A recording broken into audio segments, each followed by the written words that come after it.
أعوذ بالله من الشيطان الرجيم بسم الله الرحمن الرحيم الحمد لله رب العالمين وصلى الله على سيدنا ونبينا محمد وآله الطاهرين اللهم صل على محمد وآل محمد وعجل فرجهم. خب دوستان عزیز، بحث ولایت فقیه که ترشوی درس که ولایت معنا بیان شویه چه ولایت با معنی لغوی لري. هغه لغوی مناسبت سره در لفظ بیا استعمال شوی دی الله تبارک و تعالی دپاره. ولی یلی یعنی بلا فاصله یا شی بلپسی روان شي. توجه مده؟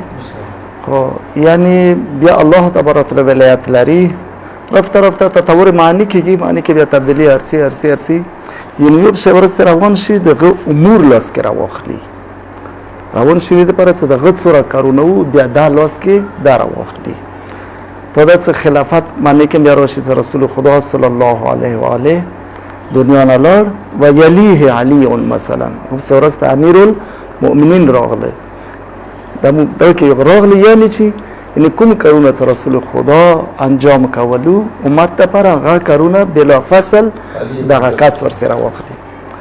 الله تبارک تعالی یو شی خلقت ک درسته د غش خلقت امور الله لاس کې راخلي. خود بیا ولایت کې تقسیم کړي چې ولایت دوا قسم ته یا ولایت تکوینی دي یعنی د یو شی جوړونه امور اختیار غړنګول غ جوړول غ کې تصرف کول دا الله تبارک تعالی ته حاصل دی. ولایت تکوینی ورته تکوین یعنی باب تفعیل دی، کون نواتل دی. کون یعنی ثبوت یعنی یو شی جوړول شول یو شی نویتی ہونا څه ورته کوي هونه دا هونه خدای الله لاس کې دی چې شی نوی غا جوړ کی کون فیکون شي یعنی کون د الله دی. تکوین کون الله ورته څه وشا غا الله طریقه خې تر الله یو شی څنګه جوړي هو کون فیکون سره جوړي ورته وشا هغه د قشد شی یعنی موجود دی شي یعنی وجود کې درو شي نه جوړ دی شي په دې شی جوړاول د الله تبارک تعالی حق دی. درست الله نه علاوه بل څوک څه شي جوړون کې نه دی، صانع دی، خالق دی. درست خو بس کلمې خو اسمه نه دی چې خالق ای الله نه علاوه بل څوک هم شته، نه الله نه علاوه بل څوک خالق نشته، صرف خالق ذات خداوند تبارک و تعالی دی. درست ولایت تکوینی صورت کې بعض قرآن معجزه ذکر کړي کې عیسی علیه السلام څنګه کې عیسی علیه السلام ځان لپاره صيغه استعمال کړي انی اخلقو زه خالق یم یعنی زه خلقوم زم خلقوم.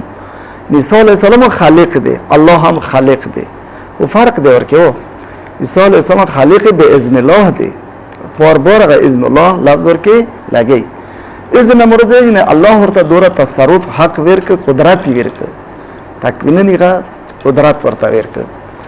درسته صحیح دی. الله تبارک تعالی د کون مالک الله دی، د کوم شنه څه شوی دی د الله جوړ کړی، الله نه علاوه بل څوک خالق نشته دی.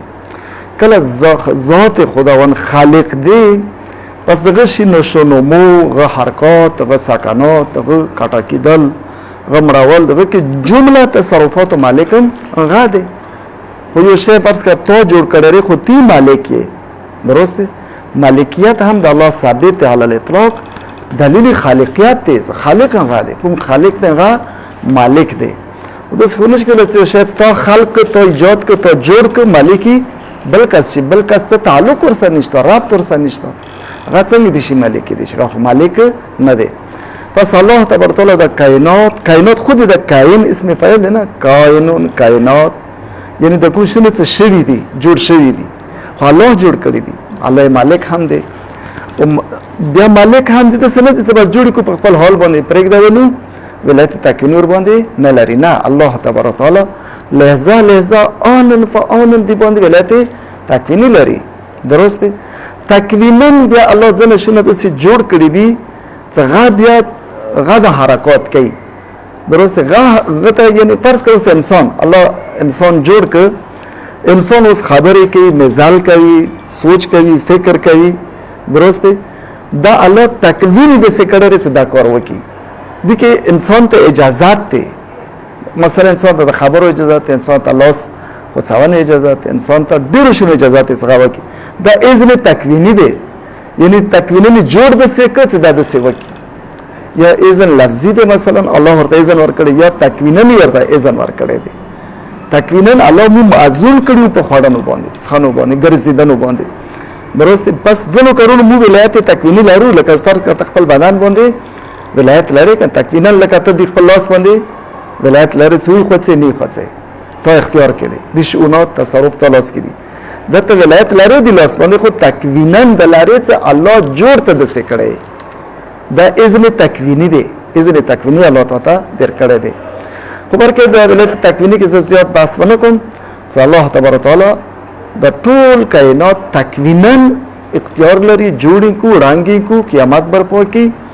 تو جمله تصرفات د ځمکې مخ باندې حتی دیونه کې یو پاڼې کا حرکت کوي، هغه تکویناً معزونه دی، الله اذن ساده کوي، باذن الله دی. تکویناً الله دې څنګه دی تصرف پر کې، لا مؤثر فی الوجود الا الله. الله نه علاوه هیڅ شی موجوداتو کې تاثیر نه لري، بے تاثیر دي.